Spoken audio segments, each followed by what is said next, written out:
ഈശോയിൽ സ്നേഹമുള്ളവരെ,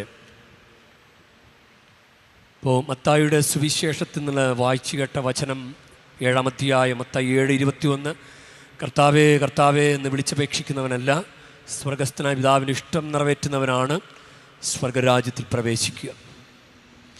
വചനമനുസരിക്കുന്നവൻ പാറപ്പുറത്ത് ഭവനം പണിതതിന് തുല്യമാണ്, അവൻ ബുദ്ധിമാനാണ്. വചനമനുസരിക്കാത്തവൻ മണൽപ്പുറത്ത് ഭവനം പണിതവനെ പോലെയാണ്. അത് പ്രതികൂല സാഹചര്യങ്ങളെ അതിന് തരണം ചെയ്യാൻ സാധ്യമല്ല.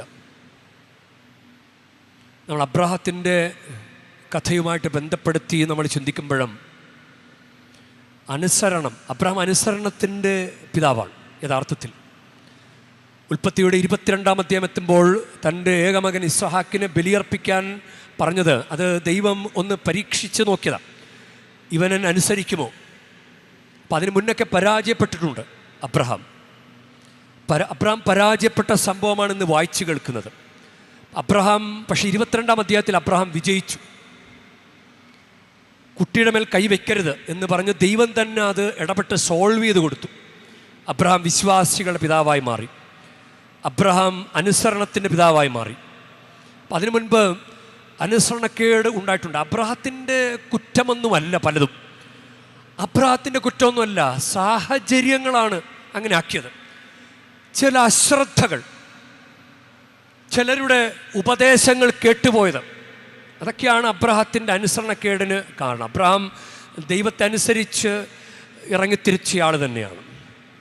ഉൽപ്പത്തിയുടെ 12-ാമത്തെ അധ്യായത്തിൽ അബ്രഹാത്തോട് ദൈവം പറഞ്ഞു, അബ്രഹാത്തെ വിളിക്കുന്ന, യഥാർത്ഥത്തിൽ അബ്രഹാത്തിൻ്റെ കഥ തുടങ്ങുന്നത് ഉൽപ്പത്തി 12-ാം അധ്യായത്തിലാണ്. അതുവരെ മറ്റു കാര്യങ്ങളാണ്. യഥാർത്ഥത്തിൽ ചരിത്രത്തിലുള്ള കാര്യങ്ങൾ സംഭവിക്കുന്നത്, അത് വിവരിക്കുന്നത് അബ്രഹാത്തിൻ്റെ കഥ മുതലാണ്. അപ്പം അബ്രഹാത്തോട് ദൈവം പറഞ്ഞു, നിൻ്റെ ദേശത്തെയും ബന്ധുക്കളെയും പിതൃഭവനത്തെയും വിട്ട് ഞാൻ കാണിച്ചു തരുന്ന നാട്ടിലേക്ക് പോവുക.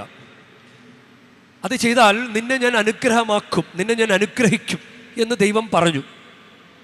പക്ഷെ അബ്രഹാം അങ്ങനെ പോയപ്പോൾ കൂടെ ലോത്ത്, ഭാര്യ സാറ, എല്ലാവരും കൂടെ പോയി. അബ്രഹാം ചിലപ്പോൾ ശ്രദ്ധിച്ച് കാണുകയില്ല. നിങ്ങൾ വരണ്ട, ഞാൻ ഒറ്റയ്ക്ക് പോയിക്കോളാം എന്ന് പറയാൻ അബ്രഹാത്തിന് തോന്നിയില്ല.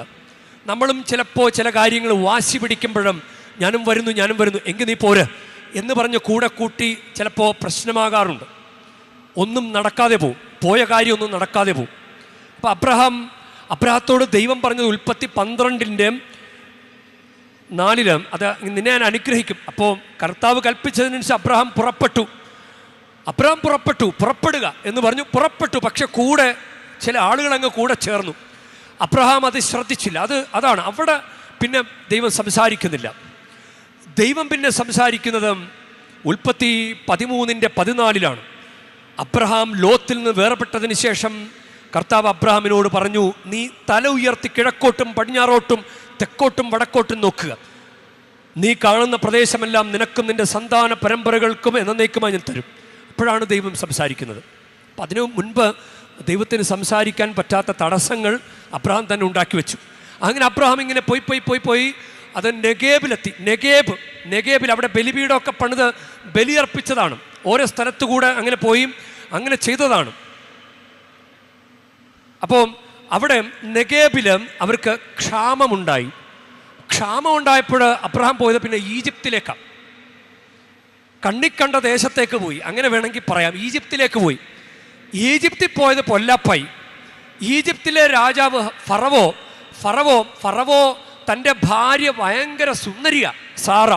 അപ്പോൾ ഈ ഫറവോ അടിച്ചു മാറ്റും എന്ന് കരുതിയിട്ട് അടിച്ചു മാറ്റാതിരിക്കാൻ അത് സഹോദരിയാണെന്ന് പറഞ്ഞു. പക്ഷേ ഫറവോയ്ക്ക് മനസ്സിലായില്ലല്ലോ. ഫറവോ കല്യാണം കഴിച്ചു, സാറായിയെ കല്യാണം കഴിച്ചു. അപ്പോഴാണ് അവർക്ക് ദുരിതമുണ്ടായി. ഈ ഒരു തിന്മ ചെയ്തതിൻ്റെ പ്രതിയും അവിടെ ദുരിതമുണ്ടായി. അപ്പം ഫറവോയ്ക്ക് മനസ്സിലായി, മഹാമാരികൾ കൊണ്ട് അബ്രാമിൻ്റെ ഭാര്യ സാറായെ പ്രതി കർത്താവ് ഫറവോയെയും കുടുംബത്തെയും മഹാമാരികളാൽ പീഡിപ്പിച്ചു. അപ്പോൾ ഫറവോയ്ക്ക് മനസ്സിലായി ഞാൻ ചെയ്ത അബദ്ധമാണെന്ന്. അപ്പോൾ ഫറവോയ്ക്ക് മനസ്സിലായി, നീ എന്തായി എന്നോട് സഹോദരിയാണെന്ന് പറഞ്ഞത്? നിൻ്റെ ഭാര്യയല്ലേ, നീ ഭാര്യ എന്ന് പറഞ്ഞിരുന്നെങ്കിൽ ഞാൻ ആ തെറ്റ് ചെയ്യില്ലായിരുന്നല്ലോ. അങ്ങനെ അവരോട് പൊയ്ക്കൊള്ളാൻ പറഞ്ഞു, ഈജിപ്ത് വിട്ട് പൊയ്ക്കൊള്ളാൻ പറഞ്ഞു. പിന്നെ നെഗേബിലേക്കെത്തി.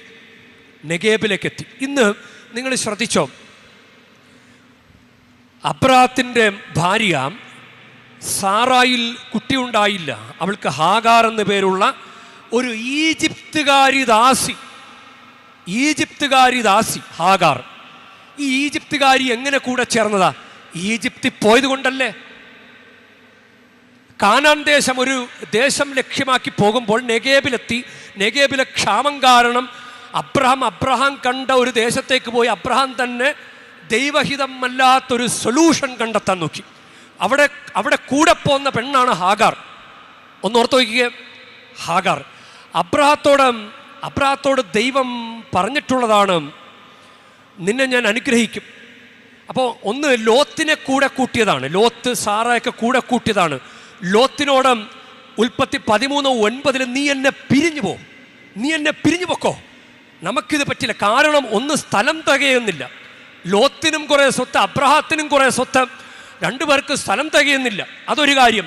ഇനി ലോത്തിൻ്റെ ഇടയന്മാരും ആടുമേയ്ക്കുന്നവരും അബ്രഹാത്തിൻ്റെ ആടുമേയ്ക്കുന്നവരും, ഇവർ രണ്ടു കൂട്ടരും അവരുടെ ജോലി സ്ഥലത്തെ കലഹമുണ്ടായി. അപ്പം ഇത് രണ്ടും ആയപ്പോഴും നീ എന്നെ പിരിഞ്ഞു പോയിക്കോളാൻ പറഞ്ഞു. അങ്ങനെ ലോത്ത് വേർപെട്ടതിന് ശേഷമാണ് ദൈവം പിന്നീട് സംസാരിക്കുന്നത്. പിന്നീട് ഉൽപ്പത്തി അത് 13-ാമത്തെ അധ്യായത്തിലാണ്. 13:16 പറയുന്നുണ്ട്, ഭൂമിയിലെ പൂഴി പോലെ നിന്റെ സന്തതികളെ ഞാൻ വർദ്ധിപ്പിക്കും. പൂഴി ആർക്കെങ്കിലും എണ്ണിത്തീർക്കാനാകുമെങ്കിൽ നിന്റെ സന്തതികളെയും എണ്ണാനാവും. പൂഴി എണ്ണാൻ പറ്റില്ലല്ലോ. എണ്ണാൻ പറ്റാത്ത വിധം നിന്റെ സന്തതികളെ ഞാൻ വർദ്ധിപ്പിക്കുമെന്ന് ഉൽപ്പത്തി 13:16 ദൈവം പറഞ്ഞതാ. ഇനി ഉൽപ്പത്തി 15 പറഞ്ഞു, എനിക്ക് അവകാശിയില്ലല്ലോ, ഒരു കുട്ടിയില്ലല്ലോ, എൻ്റെ കൂടെയുള്ള വേലക്കാരെങ്കിലും അവകാശിയാക്കി വെക്കേണ്ടി വരും എന്ന് പറഞ്ഞപ്പോൾ ദൈവം പറഞ്ഞു, നിന്റെ കുട്ടി തന്നെയായിരിക്കും നിന്റെ അവകാശി. എന്നിട്ട് പുറത്തേക്ക് കൊണ്ടുപോയിട്ട് ആകാശത്തിലേക്ക് നോക്കാൻ പറയും. നീ കാണുന്നുണ്ടോ ആകാശത്തിലെ നക്ഷത്രങ്ങൾ? നിനക്കെണ്ണാൻ പറ്റുമോ? ഈ നക്ഷത്രങ്ങളെപ്പോലെ നിന്റെ സന്തതികളെ ഞാൻ വർദ്ധിപ്പിക്കും എന്ന് ദൈവം പറഞ്ഞതാ. പൂഴി പോലെ വർദ്ധിപ്പിക്കും, നക്ഷത്രങ്ങളെപ്പോലെ വർദ്ധിപ്പിക്കും എന്ന് പറഞ്ഞതാ. എന്നിട്ട് ഇന്നത്തെ വചനമെത്തുമ്പോൾ ഉൽപ്പത്തി 16-ാം അധ്യായം 2-ാം വാക്യമെത്തുമ്പോൾ സാറായി അബ്രഹാമിനോട് പറഞ്ഞു, മക്കളുണ്ടാവാൻ ദൈവം എനിക്ക് വരം തന്നിട്ടില്ല, നിങ്ങൾ എൻ്റെ ദാസിയെ പ്രാപിക്കുക, ഒരുപക്ഷേ അവൾ മൂലം എനിക്ക് കുഞ്ഞുങ്ങളുണ്ടായേക്കാം. അബ്രാം സാറായുടെ വാക്ക് അനുസരിച്ചു. ഇത് പൊല്ലാപ്പായി. സാറായുടെ വാക്കല്ല കേൾക്കേണ്ടിയിരുന്നത്, ദൈവത്തിൻ്റെ വാക്കാണ് കേൾക്കേണ്ടിയിരുന്നത്. ദൈവത്തിൻ്റെ അനുഗ്രഹം വരുന്നത് വരെ ക്ഷമയോടെ കാത്തിരിക്കാൻ അബ്രഹാത്തിന് സാധിച്ചില്ല. അപ്പോൾ അബ്രഹാം മനഃപൂർവ്വം അനുസരിച്ചതല്ല. സാറാ പറഞ്ഞതും ശരിയാണല്ലോ, കുട്ടി ഉണ്ടാകാൻ ഇനി ഒരു സാധ്യതയുമില്ല, ഹാഗാറിനെ പ്രാപിച്ചോളൂ എന്ന് പറഞ്ഞത് ശരിയാണല്ലോ, എങ്കിൽ ഇരിക്കട്ടെ, അവളുടെ സമ്മതവും കൂടി ഉണ്ടല്ലോ എന്ന് കരുതി ഹാഗാറിനെ പ്രാപിച്ചു. കുട്ടിയുണ്ടായി. അവൾ ഗർഭിണി ആയപ്പോൾ തന്നെ ഹാഗാർ തൻ്റെ അധികാരം, കാരണം സാറായ്ക്ക് കുട്ടിയില്ലല്ലോ, നമ്മളിങ്ങനെ പറയില്ല നീ മച്ചിയായി പോകുകയുള്ളൂ എന്നൊക്കെ പറയുന്നത് പോലെ അവൾക്കൊരു നിന്ന സാറായുടെ ദാസിയാണ് ഹാഗാർ. അപ്പോൾ പിന്നെ 16-ാം അധ്യായം 5-ാം വാക്യം എത്തുമ്പോൾ സാറായി അബ്രാമിനോട് പറഞ്ഞു, എൻ്റെ ദുരിതത്തിന് നിങ്ങളാണ് കാരണക്കാരൻ.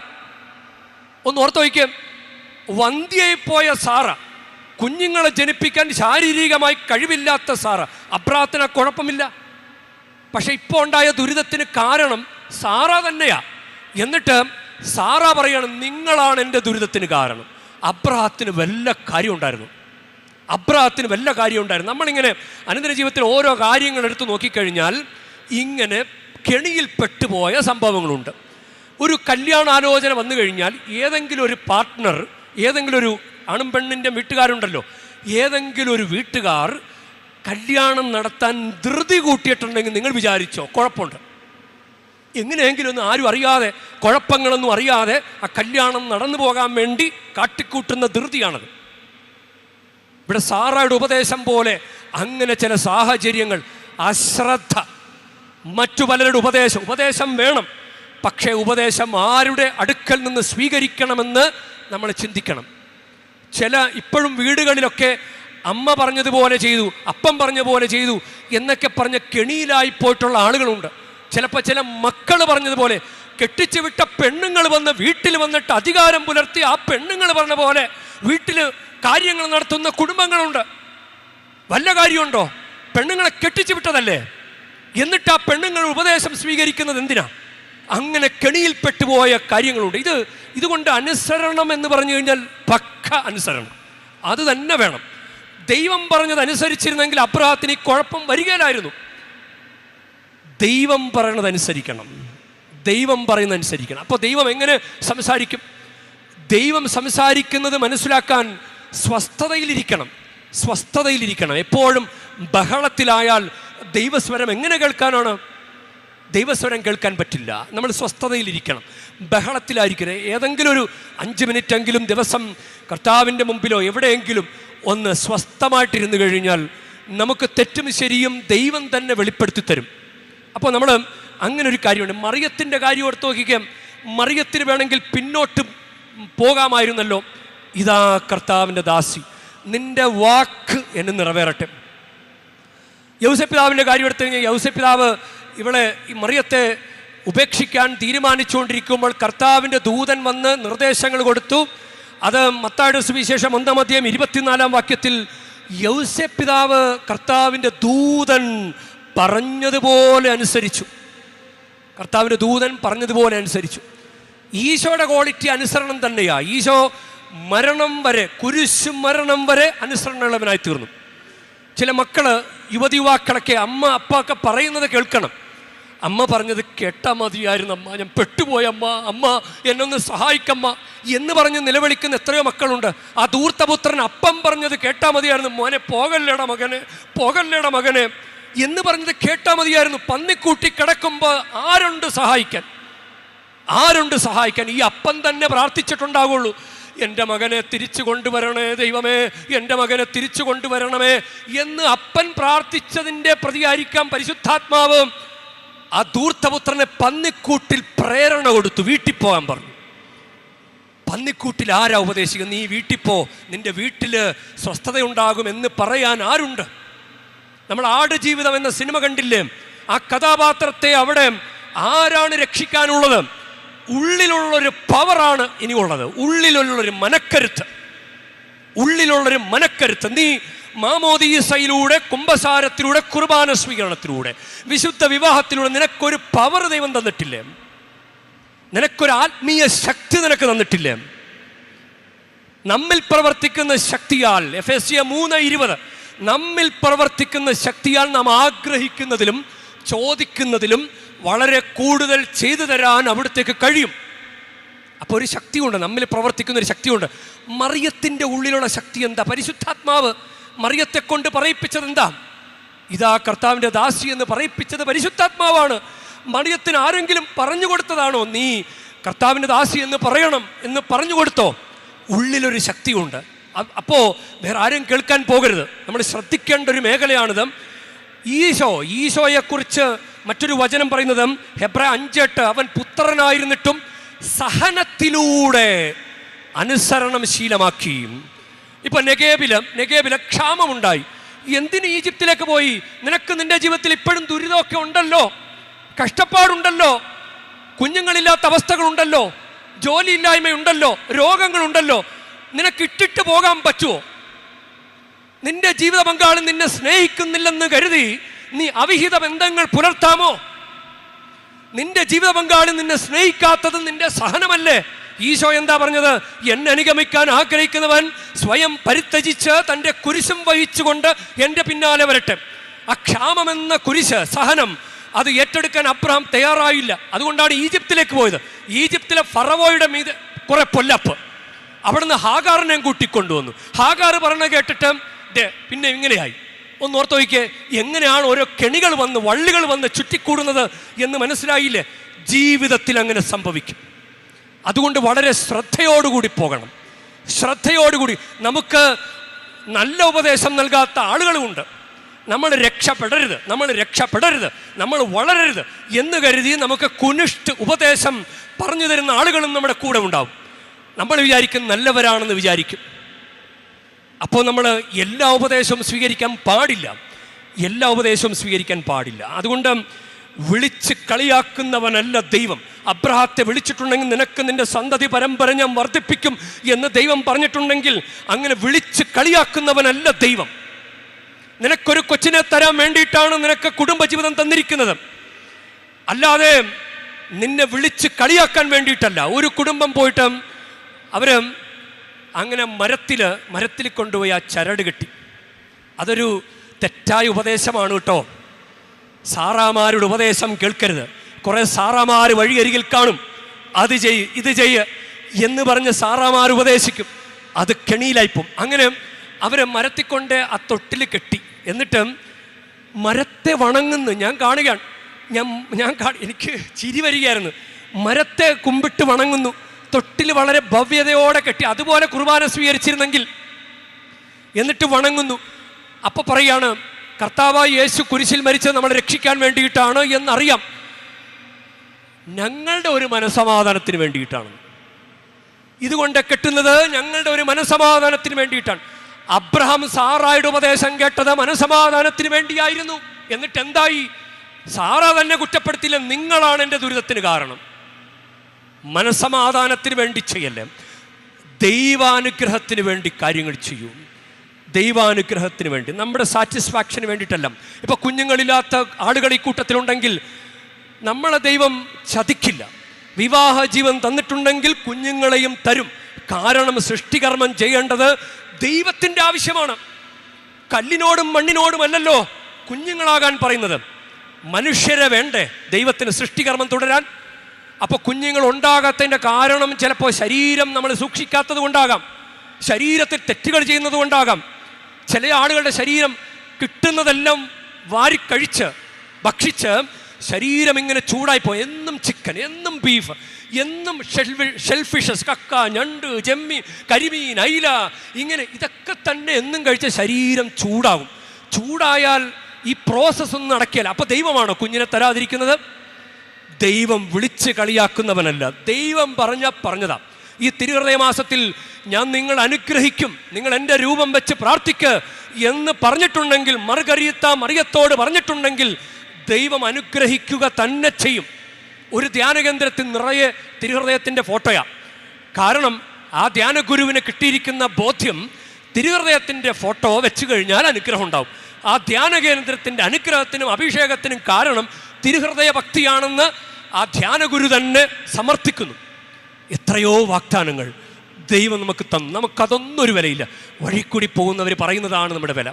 നമുക്കതുകൊണ്ട് ദൈവത്തോട് പ്രാർത്ഥിക്കുക. സാറാമാരുടെ ഉപദേശം കേൾക്കരുത്. സാറാമാര് കൂടെ ഉണ്ടാകും. സാറാമാരുടെ ഉപദേശം കേട്ട കെണിയിൽ പെടരുത്.